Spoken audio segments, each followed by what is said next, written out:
All right. I think Thank you for joining us for our Ask Us Anything webinar tonight, and thank you for taking an interest in our surgery program. The topic of tonight is about academic development time during surgical training. We here at Michigan love acronyms, so we're going to call this ADT time for the rest of the evening. And you'll see there are many more acronyms I'll be introducing you to.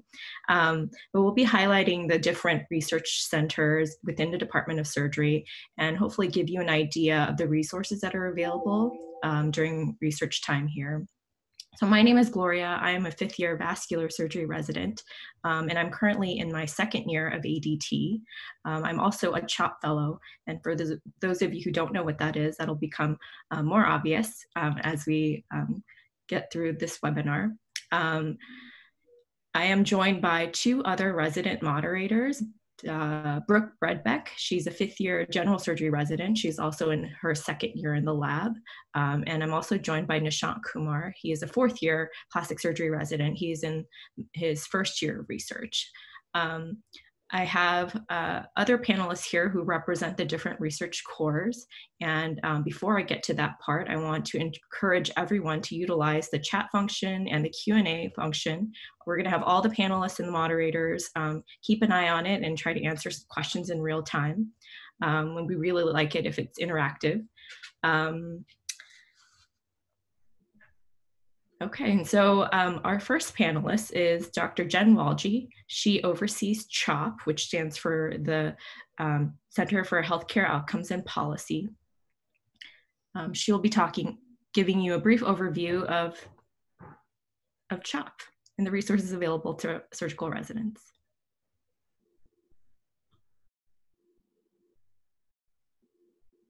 Great, thank you so much. Can all of you see my slides and hear me? Okay, great.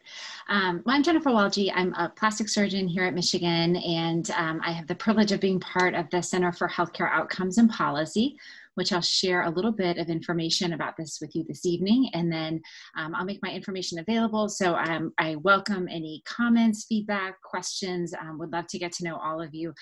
So please reach out if you'd like more information. So what is CHOP, or the Center for Healthcare Outcomes and Policy? So this is a consortium of researchers. Many of us are in the Department of Surgery, but lots of us represent specialties all across our campus, both clinician and non-clinician scientists, ranging from cardiologists, OBGYN, pulmonologists, although many of us are surgeons because studying surgery is near and dear to our hearts. This is just a representative snapshot of some of the faculty that are part of CHOP. There's over 50 faculty across campus who are part of our group. And then you can see on the far left, this group was started by Dr. John Birkmeyer back in 2004, and then led by Dr. Dimmick. And then recently I had the opportunity to take over. So this is just a snapshot of many of the faces that you'll see if you come and visit us at Michigan, and we would love for all of you to get to know us. In addition to the faculty that are in CHOP, I often get this question, who is a CHOP fellow? And so this is the current complement of our CHOP fellows. You can see it's a fantastic group, again, from all different specialties and from different institutions, because we also have individuals that come and spend time with us from different places, ranging for 1 to 2 years. And all of us are interested in advancing surgery from a health services research and clinical outcomes perspective. Our work is very diverse, but we are all committed to the same values, which include generosity with our time, with our resources, with our knowledge, with our ability to mentor one another and collaborate with one another. Collaboration, on that note, is a huge principle for us. We think that that helps make all of our work better, and that this is truly a team sport for sure. Just like it is in the operating room, it is quite true outside of the operating room when we're trying to develop strategies for how to make our healthcare system better. We think all of that culminates into new knowledge and innovation, and that this cycle continues. On kind of broadly, our work focuses on health services research, but that takes a lot of different shapes and forms, everything from policy evaluation to understanding how to perform surgery more safely, or how to care for patients better throughout a surgical episode, specifically looking at the quality of care that we deliver and also outcomes, both from a clinical standpoint as well as cost and patient-reported outcomes. I'll share with you just a couple of titles from work published from our group recently. And I think what really strikes me about this is that it ranges the gamut from both very traditional claims-based analyses of cost and quality and outcomes to different methodologies, including qualitative methodologies and ethnographic analyses of how we deliver care in our country. So really, health services research is a very broad and heterogeneous field, and we love capturing every aspect of it. This is what it looks like. Kind of the heart and soul of CHOP is what we do on Fridays. So I have this picture on the left for what it looked like up until about mid-March of last year. We often will come together in a room with lots of people and lots of food and talk about a topic. This is Dr. Nala Mathu talking about machine learning. We've now transitioned over to a virtual environment, still with food involved, now from the different spaces that we live and work in as we're in a virtual environment, but we keep that going so that we can share our work and come together and make it better. As I was alluding to in one of the earlier slides, mentoring is really one of the core principles for us within CHOP. All of us have mentors, all of us serve as mentors, and all of us are mentees in one role or another. So matching people up with a group of mentors is a really important thing that happens in CHOP, particularly around the beginning of the academic development time. That starts to happen in the third year of residency, or depending on the timing when somebody might go into their academic development time, and really trying to find mentors, not just within surgery, but across a variety of different disciplines that can help advance someone's interest and make their work stronger. Starting this year, we're going to begin a peer mentoring program, matching up first and second year ADT residents. We also introduce mentors through our qualitative and quantitative core seminars, and we have specific research interest group meetings, so centered around transplant surgery or colorectal surgery or plastic surgery, so that individuals who have interest in specific areas or disciplines within surgery can get matched up with individuals who might be doing similar work and can collaborate. I think you'll hear this as a theme throughout the session. But many of us believe that mentoring is best done in teams. So for us at CHOP and across the University of Michigan Department of Surgery, this often looks like 4 or 5 faculty members. And oftentimes it does include peer mentors too, but really across disciplines, because we believe that because trying to make our healthcare system better is a complex problem, we need lots of minds from lots of different spaces. Our mentoring teams focus on professional, academic, and educational and clinical growth, particularly during the ADT time. That often looks like trying to balance research projects and defining the area of clinical practice that one might go into and the different professional goals that an individual might have, with the aim of somewhere around 4 meetings per year, although there's no defined schedule. And so oftentimes that frequency looks a little bit different for each and every person. This is an example quote from Dr. Callie Harbaugh, who's one of our chief residents this year, around her experiences with a launch team. So with respect to the resources within CHOP, I think that the individuals that we get to spend time around are our greatest resource. So to that end, we have seminars both at noon, that's primarily directed and led by our ADT residents, and then the 4 p.m. seminar, which is primarily led by our faculty, where we workshop anything from a specific games page to an analysis to a presentation that we might be giving. We also have writing groups to help us advance our work. We have a qualitative journal club led by Dr. Burns. We also have code labs to help our statistical and programming skills. And then we also have tagged on with the Department of Surgery. You may have heard this in some of the other webinars where we get together and read about ways that we can make our teams better and we can be better as leaders in our fields. We are housed within the Institute for Healthcare Policy and Innovation within the University of Michigan. So that allows us access to a number of great resources across campus, and in particular, whenever you're thinking about health services research, you're often thinking about database research. So we have a number of claims-based repositories and other things that we base our work on, that are readily available to all of our fellows, with additional statistical support to conduct their work. In addition, many of our fellows are part of the National Clinical Scholars Program at IHPI, or they're engaging in classes through the master's degree there, focusing on the social and cultural aspects of health, research design and analyses, and the impact of our research on healthcare delivery, financing, and policy, and then with specific research practica, really designed to make sure that our scholars are putting out work that's relevant to them and impactful for them. My final point here on resources within CHOP that are also housed under the larger umbrella of IHPI, again, we love acronyms here, are the Collaborative Quality Improvement Programs, or CQI programs. These are programs that are statewide programs focused on surgical quality, funded by Blue Cross Blue Shield in our state. And many of our fellows are engaged in these programs to create real-world, impactful change with their research. And I'm happy to talk more about that if anyone has any questions. So I'll conclude there and say thank you so much. Please come join us and reach out, and please reach out if you have any questions at all. Thank you. Thank you, Dr. Walji.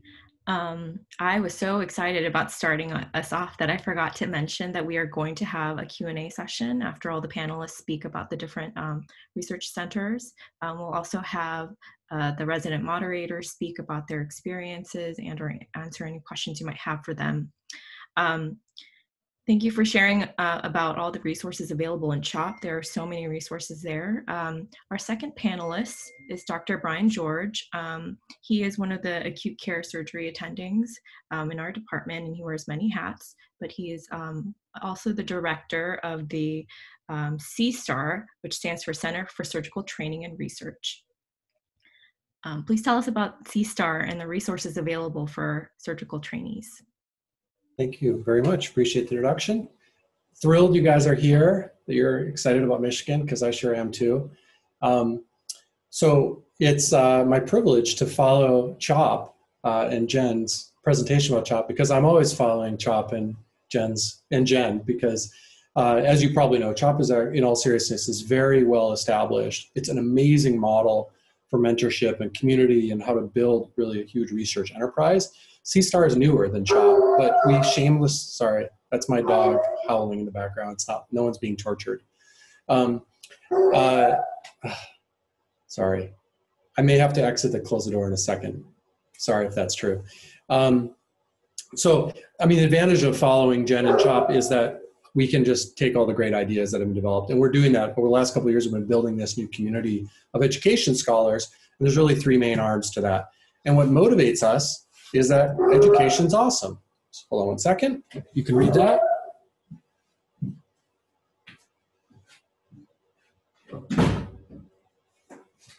Okay. Just as planned. So education really is a force multiplier. If I train somebody, they go on to treat thousands of patients, or they go on to train hundreds of other people, and within 1 or 2 generations, your impact as an educator is multiplied tremendously. And if you want to multiply that even more, then you can work to improve the educational system. And that's really what educational scholars do. And so we have a huge impact, and I love it. I'm really sorry, everybody. My wife left to take the kids somewhere and left the dog, and the dog misses her. And now we're all going to participate in that. So CSTAR Fellowship is really about training the next generation of educational scholars, which I hope all of you want to do. We launched the fellowship a couple of years ago. We graduated our first fellow in July. He was awesome, and he inspired 3 more people to take his place. That's how good he was. And they're going to be with us for a couple of years, and they're also really ramping up rapidly, and it's been quite an experience for them. So the fellowship mission is this: really to support the career development of educational scholars, and to do it in 3 dimensions. And I'll go through each of these things separately. So the first one is we really believe in providing diverse collaboration and opportunities to all the fellows, but really to everyone in the community. Similar to CHOP, we have weekly ritual, which is pre-COVID looked like this. It was us hanging out, picking apart our own research in a kind but very radically candid way, because we believe that's how you get to quality. This is post-COVID. We're doing it on Zoom. We're having occasional, social events, not very many, wearing masks, of course. So beyond the collaboration parts of it are the resources that we share. There's a whole laundry list of things. Analysts, great data managers, IRB coaches, which is not to be underestimated. Big computers with lots of memory, makes me proud as a nerd. And we have massive collaborative networks across which we do our research. But we also have data, and we have a lot of data. We have the data that CHOP has, which is fantastic, and I've availed myself of tremendously. But we also have a lot of other unique stuff. And in fact, we have more data in surgical education than anyone else in the world. And what that means for you is that I definitely believe in primary data collection. I think it's really important. I think it's fun, and I think there's a lot of research to be done that needs primary data collection. But when you're starting out as a researcher, sometimes can be useful to use existing data so you at least don't have to tackle the primary data collection part. I won't say it's simple. Anyone that's done secondary analyses knows it's not simple at all. But we have identified data on surgical trainees, practice surgeons, and patients. And it turns out the cool thing about that is that they're all can be linked together, and you can look at a lot of different relationships and really follow surgeons through the continuum of their training out into practice. And that's exactly what we're doing. And it's been really rewarding and really fun, and we'd love to have you participate in that. The other element of resources that we have is we're the coordinating center for the largest network of the largest educational research network that exists. And it has 114 US training programs. We're actually in a couple different countries now too, in Africa and Europe. And it's all from here. So we very much believe in supporting everyone's access to the data and resources of the consortium, but because it's coordinated here, you have a front row seat to all of that, and certainly a lot of mentorship around those resources. So the last element is mentorship, which is really by far the most important part of what we're doing here in the fellowship and really in general. So before you get to ADT, we see three elements of getting you ready to be productive on day one. The first one is just early exposure to what we're doing, trying to see yourself and the people around you, like, wow, what does a career look like in surgical education and educational research? And so we have the weekly workshops, we have biannual symposia, we have social events, volunteer events, just lots of stuff just to let you try it on a little bit. And then if you decide that you want to do this, we have a whole ramp-up curriculum that's being led, the development of that's being led by Laura Mazer, who's outstanding. And it's designed to teach you how to do lit review and how to do IRBs and how to manage a project before you hit the ground on day one so that you're productive. And then launch teams, which I think we'll talk about a little bit more and that Jen already talked about, which is a really important effort. Once you're an ADT C-STAR fellow, then we build a mentorship team for you.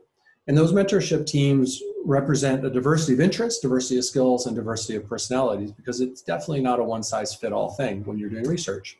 So these are some of the mentees that I'm on the team of, some of whom are probably on this call. And it's been my privilege to work with them, to be honest with you. But we have a lot of mentors in C-STAR. So I'm just going to highlight the work of three. So this is Gurjeet Sandhu. She's an educational scientist here in the Department of Surgery. And she's an expert at using mixed methods to understand entrustment and autonomy in medical education. So here's just one of many dozens of papers that she's published recently. And this one was led by a medical student, just to give you a sense of the first author is a medical student, and it's looking at entrustment behaviors in the operating room. Laura Mazer, who I mentioned earlier, is an expert at simulation and curriculum development. In fact, she's leading the curriculum development for C-STAR's fellows. And she just joined our faculty, so she doesn't have a lot of papers from U of M yet, but this is a great one where she looked at surgical coaching and found basically that people that are being coached don't realize how valuable it is, which I think is a really interesting finding. And I'll tell you, all her co-authors are like the leading lights of surgical education research too. So that's pretty cool that she has that kind of support from people. And then the third one is Grace Kim. So she is working at the intersection of global health and surgical education. And it's really cool because She's now partnering with a group called the Pan-African Academy of Christian Surgeons. She had volunteered for them for years, and they are a group that's over the last decade has built multiple residency training programs in sub-Saharan Africa, primarily in Kenya, but also some surrounding countries. And they lacked educational expertise, even though they were obviously passionate about education and service. And so we've been able to, and Grace especially has been able to serve as a consultant to them to bring some of the best practices to them as they build their programs. So to summarize, CSTAR really is designed to train next generation of surgical education scholars, and we would love to have it very much.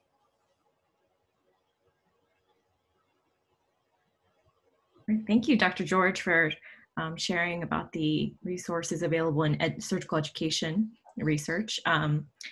Our next panelist is Dr. Lily McGuire. She is one of the colorectal surgeons within our department. She is also the director of the Center for Basic and Translational Science. We call this CBATS. It is the counterpart, the basic science counterpart to CSTAR and CHOP. Can you please tell us about this research center? Absolutely. I'm really glad to be here, and thank you for the opportunity to be here. CBATS is very much the new kid on the block, and I'm very happy to be here representing CBATS and especially our steering committee that you can see here made up of surgeon scientists from all across our department. So Michigan has a long and strong tradition of basic science, and we have many wonderful labs. From the founder of ECMO, who's continuing to do ongoing, very interesting work today, especially in the COVID era, to plastic surgeons who are working on robotic hands, to pancreatic cancer researchers who are mapping out the immunologic landscape, vascular surgeons who are helping us understand diabetic wound healing. Just like most surgeon scientists, our researchers really work in the translational space, and they do excellent, phenomenal research. So if we have great labs, why do we need a community at all? The traditional model of a lab is going in and being within a very specific community with your PI, with your postdoc, with your graduate students, with your technician, and maybe having research collaborators within your discipline, but not necessarily with people outside your field of expertise across your clinical department. And at CBATS, we really wanted to change that model. And one of the things that drove us was understanding that interdisciplinary collaboration is where it's at. And if we don't talk to each other and meet each other, we're not going to find that. And in Michigan, we think the era of the closed door lab is over, and that trainees and faculty will benefit from sharing expertise and resources with non-topic experts across disciplines. And that's what we sought to build. And we're very happy to be here today because it's our birthday. So as I was coming up with Twitter media from across the past year of helping to found CBATS and then starting to run it, I realized that we joined Twitter in November 19, and I'm going to call that our birthday for better or for worse. Our goal from the beginning was to make an intentional investment in community for our basic scientists here, to provide common resources to trainees and faculty, to support our trainees growing into independent surgeon scientists, to minimize bureaucracy and red tape as much as possible, to innovate and to have fun. One of the things we realized was that some of our scientists were as likely to read about each other's work in a scientific journal or learn about it at an international conference as to find out about it over a snack or a beer or a cup of coffee somewhere in Ann Arbor, and we wanted to change all of that. I think our story over the past year shows what you can do with a good idea at the University of Michigan, that we have departmental leadership and support that's here to help us innovate and do new things. So a year ago, we were kind of a ragtag, unkempt bunch of junior faculty with an idea. We followed that up very quickly with having a town hall that included our staff, including technicians, our trainees, our students, our postdocs, and our residents, our faculty, our chair here helping us to collect ideas, and built on that into a formal steering committee, hiring a senior scientist with institutional expertise to help be a resource for all of our scientists, and finally getting space so we can go from being a virtual to a physical center when COVID is over and we can get back together and start working together in person.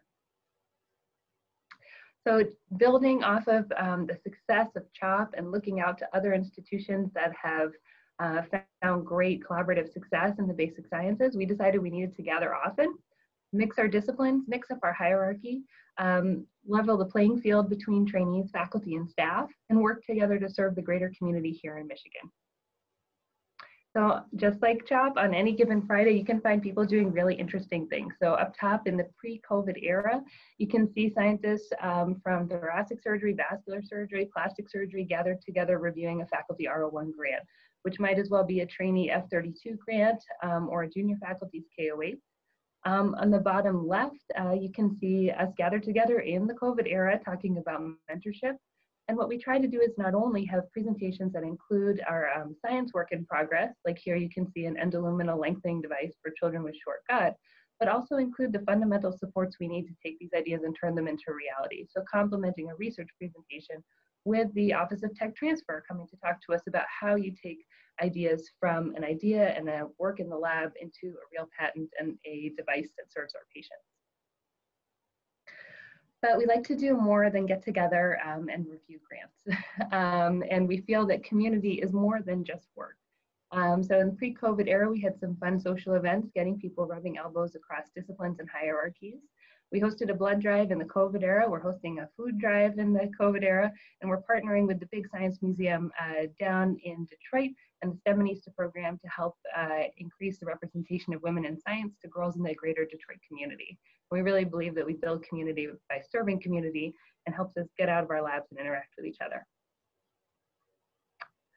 All of these initiatives include residents, but for our quote unquote CBATS fellows, which we think just means any resident, postdoc, or student who wants to work in a lab, we have specific initiatives for them. And the fundamental principles are engaging them early, supporting them longitudinally, and promoting early autonomy.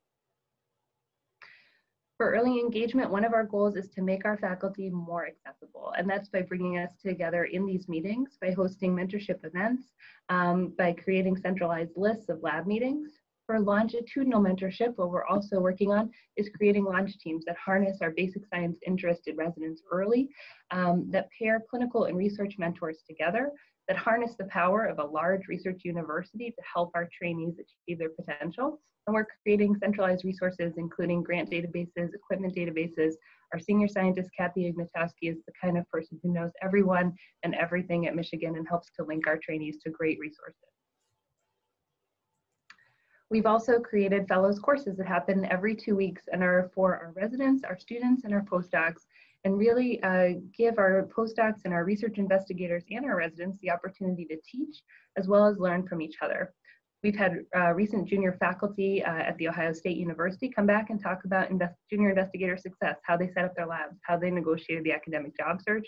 We have technicians talk about ordering and supplies, tissue culture and animal care, and some of our postdoctoral fellows giving academic talks on single cell analysis and proteomics, and importantly, safety and compliance for labs. There's much more to being a successful scientist than just having a good idea. Finally, we want to encourage our high potential trainees to go on to early autonomy. And so this year we created the Surgeon Scientist Accelerator track. This is department funded technician support that will allow our trainees research to continue after they finish their ADT time and return to the very busy senior clinical training. So trainees who are given this award, which we're going to announce at the end of this month, will have their own technician to help them complete their research and also help them become early junior PIs and gather preliminary data for their own surgical science career development. So what do we have for the future? Lots. So we just have our brand new CBAT space, which gives us a unique opportunity for trainees to pursue small projects in the lab that are achievable without a big commitment and get out on their own and be a little more independent. We have some new physical space where we can work together and teach the hands-on techniques that are critical to doing good science. We're hoping to collaborate even more with CHOP and CSTAR and really do some very multidisciplinary work between sciences, health service research, education, and quality. And we want to increase our collaborations within the global science space. And of course, what's in the future? Maybe you. So thank you so much for coming and for listening to me talk about CBATS. And thank you so much for letting me be here to talk about it. Thank you, Dr. McGuire. That was a wonderful summary of all the resources available in CBATS. So our fourth and final panelist is Dr. Mark Cohen. He's one of the endocrine surgeons in our department. He also wears many hats, but he is a professor of surgery, pharmacology, as well as biomedical engineering. And he oversees the innovation arm of our Michigan Promise within the department and throughout the medical school. He will be talking about opportunities for people to take an idea through the process to market or apply in the field. Take it away, Dr. Cohen. All right, thanks, Gloria. I just want to echo a warm welcome to everyone for joining us today. We love to have you here and love to have you here at Michigan. So I'm going to talk a little bit about some of the great innovation offerings that are very unique for part of your surgical training and hopefully that you can engage in when you're here. The purpose of our developing an innovation program was really to foster and help accelerate the great ideas that you all have and create novel technologies that'll actually help patients with surgical diseases and improve our field. And this was really developed by our department to help stimulate this creativity and engagement, but mostly also collaboration. And that's really what's gotten so many of us involved in this process to really develop some new things that are going to be impactful to our patients. So as a resident in surgery, you have a lot of opportunities to engage in innovation, and there's a lot of offerings that we feel you can do no matter what track you're on in terms of your career goals, whether you're a CHOP fellow, a C-STAR fellow, a basic scientist. There are ways you can engage with innovation. And we have several educational programs to help develop your skills in this area. We have some new innovation fellowship on the horizon, as well as a new graduate certificate in innovation and entrepreneurship from the graduate school. And I'm going to talk a little bit about some new programs in extended reality and in applying that for new techniques in clinical care delivery and procedures, and also ways to get involved in leadership and ways to mentor in innovation. So we'll talk a little bit about that. Now, this whole process, I think, is important to have a toolbox, and having a toolbox gives you a lot of ways to take an idea and then move it forward in a meaningful way to get to impact. And there are a lot of steps in that process, and what we want to do is help you along the way and provide you with resources, mentorship, collaborative support to make sure that you're successful and that your ideas have the best impact.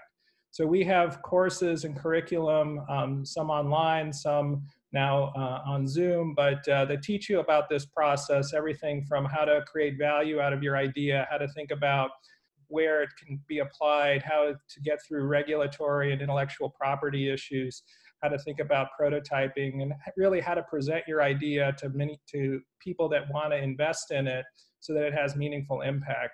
And we have programs that our faculty and our residents participate in every year that allow you to gain some of these skills and learn about this process. We also have ways to engage in leadership development. We have some master classes on innovation that we've run. We have a new graduate certificate in innovation for residents that you can get through the combination of the School of Engineering and the Ross Business School. And we have workshops in how to think about complex processes and break it down using a design thinking methodology. And I think that's something that's a skill set you can use no matter what area of surgery you're interested in and where your research is heading. Recently, this past summer, the medical campus is creating a new Center for Medical and Surgical Extended Reality. And through some new partnerships with that, we're going to be having some innovation fellows. And you can get a master's in clinical research through this, or you can use the certificate in innovation for this.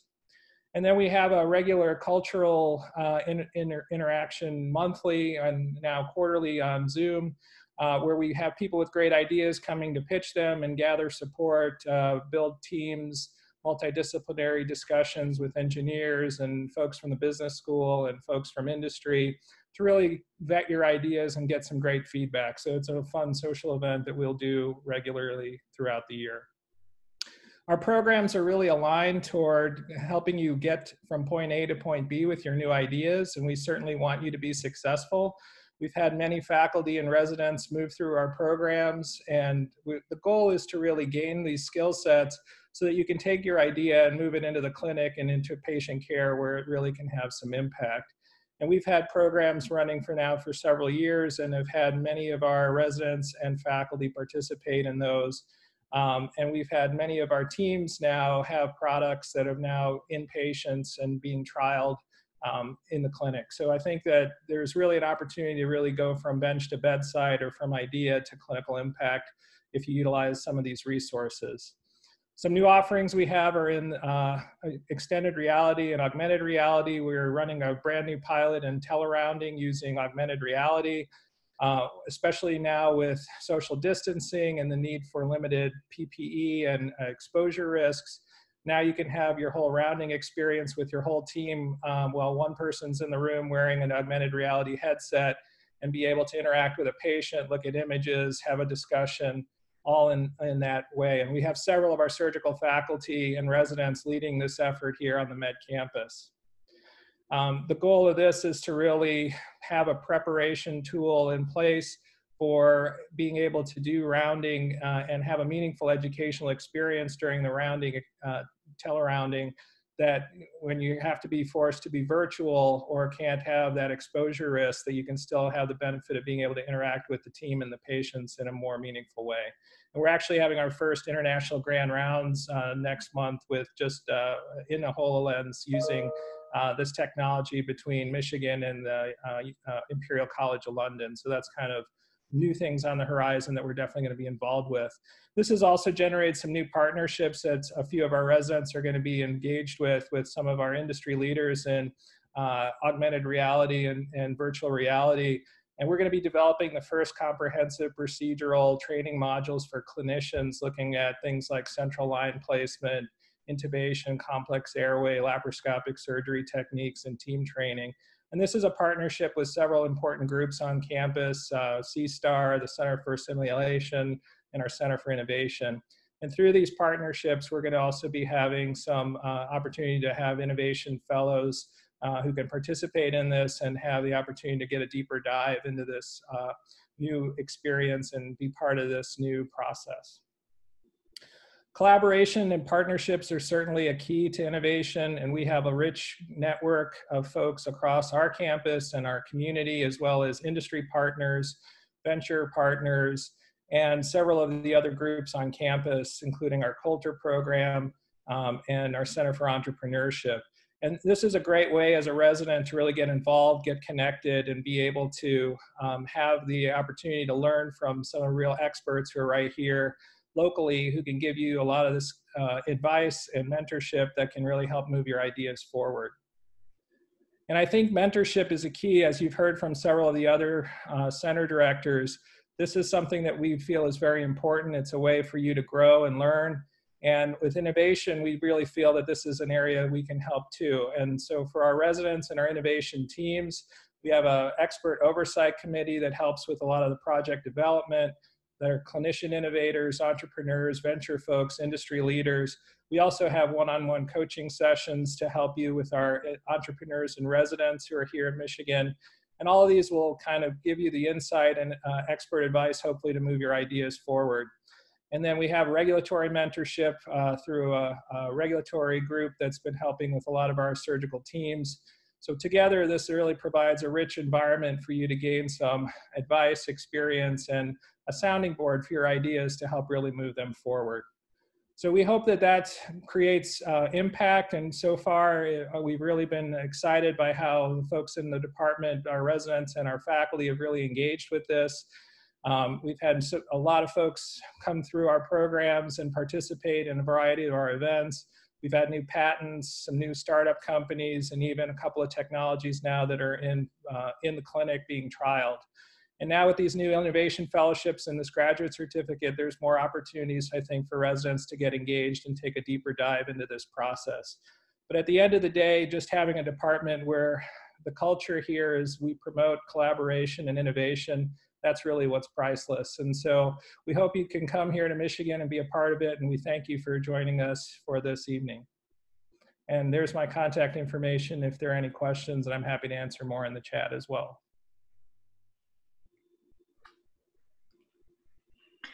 Well, thank you for that summary of all the innovation opportunities. We are really good on time right now. I think this is a good opportunity to start answering some questions. I want to turn this time over to Brooke and Nishant to start that off and maybe also talk about their own experiences during research time and what resources they found to be helpful, and what is your favorite part of research here at the University of Michigan? Thanks, Gloria. Hi, everyone. I'm Brooke. I'm a second-year research resident at University of Michigan. I had kind of a roundabout path in my research time. I started out doing basic science research and helped with some of the CBETs in the beginning, and got to see it really, I think, transform our basic science, which has been really, really fun to watch. And then I fell in love with HSR, so now I'm doing HSR at CHOP. So I've gotten to see a few, and I think like one of the things that I've really enjoyed about being in Michigan is how collaborative, smart, and competent everybody is, and supportive. So you always feel like you find a home no matter where you are, no matter what kind of research you're doing. I've always felt like people are looking to ask what's best for me in my career. And I feel like my hardest questions to answer, like, what do I want to do in 5 years, rather than what's the next paper I want to write. So if you come here, you're going to be very productive, and you just need to figure out what you want to do with the time that you're given. Collaboration is really, really common. In fact, it's expected both in the basic science realm and outside of the basic science realm. And I think I've learned so much more from looking at the intersection of different topics rather than just focusing exclusively on one topic at a time. And we have so many people, so many resources here that you really will find experts in almost every domain of medicine that touches surgery. Yeah, thanks, Gloria, and thanks, Brooke. I'm one of the plastic surgery residents, and I was just going to say a lot of the similar things that have been said already. You get to pursue a lot of your interests during your research year. I started off primarily with an engineering and innovation. That's how I actually got to meet Dr. Cohen, working with Dr. Sedurna. And then starting research year, I got plugged into patient-reported outcomes research and now health services research. And so I've gotten to work with Dr. Waldry. I think one of the amazing things here is you come up with an idea, and I guarantee you by the end of the week, you're usually connected with a handful of people who can answer your questions or are willing to collaborate with you. And that a lot of the people here have come from different institutions before, but there are very few places where it's actually all really well synthesized. And so I think one of the questions asked in the chat is, how do you pursue projects within these different centers? It's actually way easier to do it than you might think. We have collaborative sessions between the cores, and even though you're hearing about it individually here, it's typically a lot more coordinated. So I have no regrets about the ADT year, and I encourage you all to consider this place because you're very well supported during your ADT year. Yeah, and ADT isn't just about it's very much about being productive and doing research, but it's not just about being productive and doing research. It's about making future academic leaders in surgery. So during that time, you aren't just focusing on learning methodology and designing experiments or designing research questions. You're also learning how to be a future leader. We have a leadership development program, both one that includes faculty and residents together. And then we also have a longitudinal program that goes throughout clinical years as well, that's focused exclusively on residents. And I think something that's important about Michigan is we really care about sending people out of here competent, not just as statisticians or whatever other methodology, but also knowing how to truly lead a team and sometimes how to lead an entire center.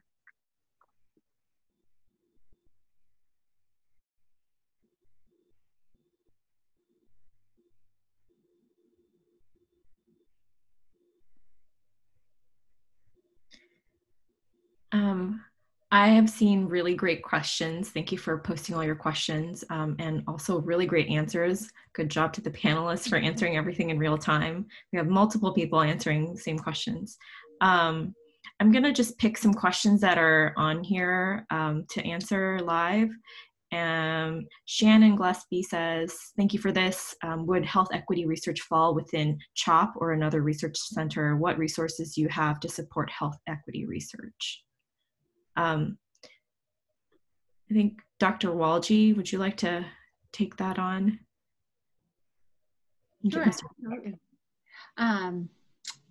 So the question is, where might health equity research fall. And I think that kind of leaning on some of the other comments that were brought up, I think that there's a number of different resources across campus for looking at health disparities and how we might study that. I think within CHOP, we have a number of faculty who are also in the School of Public Health studying this. We also have faculty in the School of Nursing and in the School of Social Work within IHPI more broadly. And so I think all of these centers kind of serve as a way to meet other people who might connect you with those interests.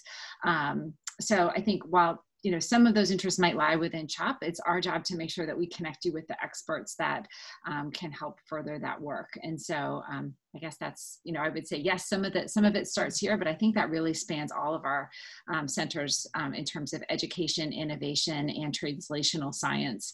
I hope that answered the question. I'll lean on Mark, Brian, and Lily to also chime in. So I can just say that in innovation, we have programs in social entrepreneurship, and we engage with several of our leaders at the Ross Business School who have done some great work in this area to kind of look at health disparities and health equity issues in terms of innovation and how to make that process more changeable for a larger group of people that have lower resources or difficulty with adoption of new technologies. So we have some programs for that, but I think it's something that cross-cuts a lot of our different groups and centers for sure.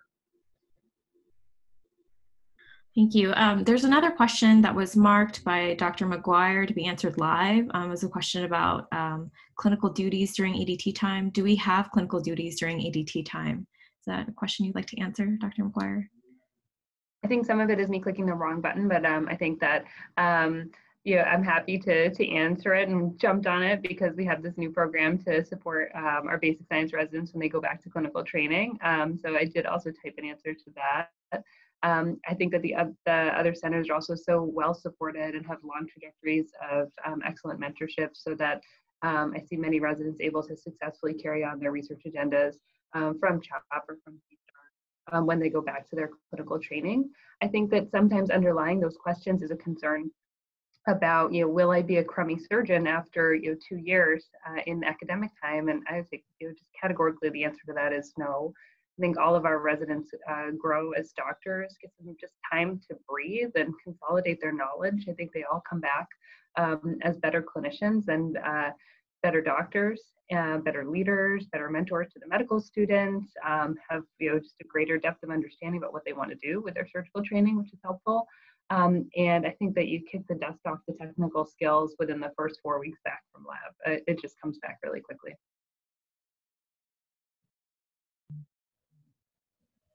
And I think there's another question about evidence-based change. How do we implement our HSR findings? And what comes to mind is some of the opioid work that we've been doing here. Dr. Walji, would you like to answer that question? Sure, I'm happy to tackle that because I think it'll give me an opportunity to share a little bit also about the collaborative quality improvement programs that exist in our state. And this is something that's really unique to Michigan. So Blue Cross Blue Shield leads these programs, and many of them have faculty members that are at the University of Michigan. And what it looks like is hospitals come together to share data, to identify areas of opportunity to improve clinical practice, and then develop interventions that we can make our clinical care better. So what that looks like is that we have an opportunity to participate in real world change, to understand what's going on in our state, how we might make care better, and then implement that change. One example would be with opioid related work where Drs. Ryan Howard, Jay Lee, Kelly Harbaugh have all worked in this space, developing opioid guidelines from data that was collected from patients in our state, creating the guidelines, and then working with each of those programs to disseminate those guidelines and best practices across over 72 hospitals in our state. Dr. Jocelyn Vu published on this, and I think the findings are really exciting that the guidelines were adopted, and we were able to tell that not only were the guidelines adopted, but patients actually took fewer opioids and they had better outcomes. And so all of that work occurred within a really short period of time, and I think is really exciting to see a way that surgery can impact public health. So I hope that sparks people's interest in being in Michigan, because this is a great place to do research and there's a great place to live and practice clinical surgery. And I'm happy to answer any more questions about that.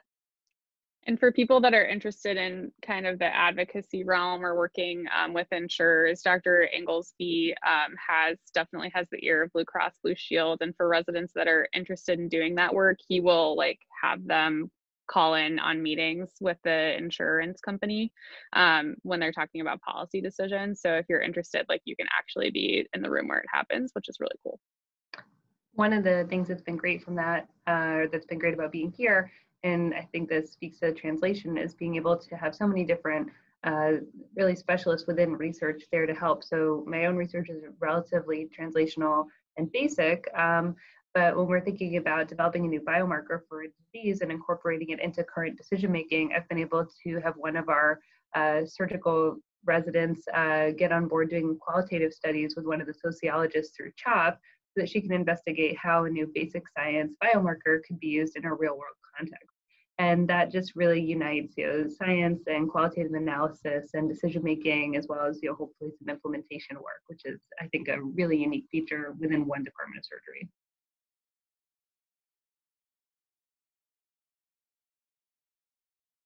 I think there's also some questions about global health or global health surgery opportunities. I know it wasn't one of the centers we highlighted tonight, but Brooke, I was wondering if you can kind of talk about that a little bit and share with everybody what resources we have here. Yeah, I'm happy to talk about that. Thanks, Gloria. So we do have work in global health. The way that we're going to structure our research going forward is we have majors and minors. So the majors are the things that were discussed tonight, which are CBAT, so basic science, HSR, CHOP, or education, C-STAR. And then there are minors, which include innovation, which Dr. Cohen talked about, and then also global health is one of the other minors. And I think there's another one, but I forgot it. Dr. Dimmick, please don't get mad at me. So global health can span a lot of different areas. We do have faculty that specialize in global health work, including Dr. Raghavendran and Dr. Kawachi. Dr. Kawachi and some other of our residents have completed additional curriculum, a global health research certificate. Basically what it does is it gives knowledge, I'm going through it right now, and it provides information on how to do high quality, sustainable research within the global community. And it involves people outside of surgery and inside of surgery, so internal medicine, surgery, pediatricians.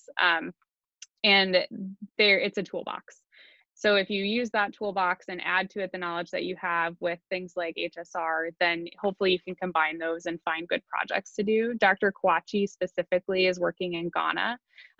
She's doing a couple different projects there. She's also doing some what we would call like domestic global health, where she's working with immigrant populations in our surrounding communities, specifically around pelvic disorders, because she's a colorectal surgeon. So that's one of her passions. So there are definitely ways to get involved. We are trying to be very mindful about it being a sustainable project. So whenever things are happening, sometimes they happen slower than a lot of us are used to, but it's because we're trying to do it right. Just going to add to that a little bit about plastic surgery as well. We do have a lot of global surgery elective months during our senior years. And so we've had residents that have gone to India or Ghana, Taiwan, countries in South America, Colombia, Brazil, to spend a month, and those cases do get counted towards your training. If you were looking at research opportunities as well, Dr. Wilkins does some breast research in India, and Dr. Momo does patient outcomes research in Ghana as well. And again, I'm going to go back to the whole collaboration point of view, because there's often general surgeons there and there's vascular surgeons. So you really get a good mix of folks working together to tackle the problem. I see a question on the Q&A asking about advanced degrees during ADT time. I want to briefly talk about it. I think the panelists all shared a few different fellowship opportunities in surgical education, innovation, and I mentioned I was a CHOP fellow, so that's a little bit of a fellowship. But Brooke and I are part of the we're getting our master's degree through CHOP. It's the same curriculum that the NCSP scholars participate in, and we get a master's in health and healthcare research, I believe. But that's obviously not the only opportunity for an advanced degree. If you desire an advanced degree, there will be opportunities. There are also funding opportunities to consider depending on your interest. Yeah, and I'll just say that on the C-STAR side of things, 2 of our 3 fellows this year are getting a master's in education, which we strongly encourage.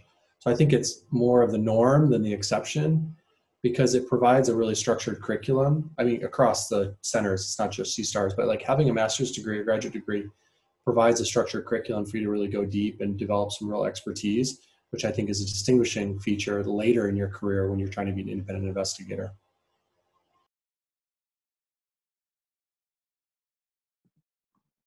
I think Dr. Cohen's innovation program probably speaks to a real strength in terms of degree granting programs within the basic and translational sciences. Kind of germane to this, one of the other questions in the chat was that I'm interested in basic science, but I have no experience. Is that okay? And the answer to that is yes. Like that's totally okay, and that there's roles in research available for people who come in with lots of research experience and for people who don't.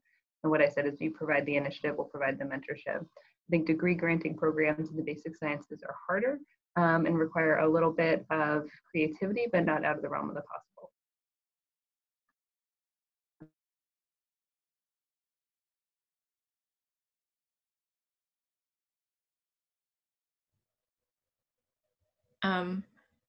This is just a summary or a theme I'm noticing in all the questions. There's a lot of questions about interest in overlap or in multiple fields. That is definitely encouraged, as you've heard all the panelists and the residents speak to the collaborative environment we have here within the Department of Surgery, but also beyond our department within Michigan Medicine and at the university. So all those resources are also available to you. Groups that aren't traditionally represented in medicine, there are opportunities for you to pursue those interests and gain mentors in those fields. Are there any other questions that you think that we should answer live and or address the panel, Brooke and Nishant? I don't think so, but if anybody has some that either weren't addressed or that they want us to say out loud, now is your chance to type it in. I don't see any. Oh, there's one. How open is the program to bringing current clinical projects from a different institution? I have no idea. I can say just from a plastic standpoint, we have had residents work and collaborate with other institutions as well. I think, and I answered this to someone earlier as well, if you have an idea and you've got collaborators you want to bring on board, I can't imagine a faculty member here would not be open to that idea. So that's how a lot of good work gets done anyways. And so that's one of the other benefits of being at this place is, you have open-minded people who kind of want to push the boundaries of what they're doing. So we're all for it. That's true. And I totally answered that when I was nervous. And I also have an example. We're doing a QI project through the MSQC, the Michigan Surgical Quality Collaborative right now, where we're working across institutions to try to reduce ileostomy readmissions. I don't know if Dr. McGuire thinks that it's actually working out or not. I guess we'll find out with our analysis. But we have like 20 different institutions that are actually on board with this quality improvement initiative, which is huge. Yeah, I don't think I can think of a faculty member who doesn't have a collaborator at another institution. It's, the name of the game. In terms of bringing your own project, I think the most important thing, is to find a mentor here who would collaborate well with your mentor. And I don't think that would be challenging in any area in particular.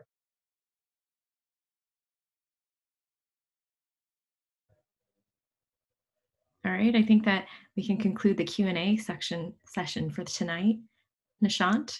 Yeah, perfect. Well, thank you all for tuning in. I think we had about 170 people or so. Hopefully we've been able to answer all your questions. If there's any more questions or anything else that comes up, feel free to please contact us. I believe Erin will be posting this onto our website as well, so you can always reference this back again. And hopefully we'll get to see some of you, well, I was going to say during interviews, but maybe next year during residency. I've also put my contact information in the chat if anyone is interested in emailing about my experience as a vascular resident, my experience in CHOP. I've also been involved in innovation and a little bit of like surgical education research. And so if you have any questions about that and would like to converse over email, I am open to it. So please email me. All right, well, thank you for joining us. Have a great evening. Thanks, everyone. Have a great night.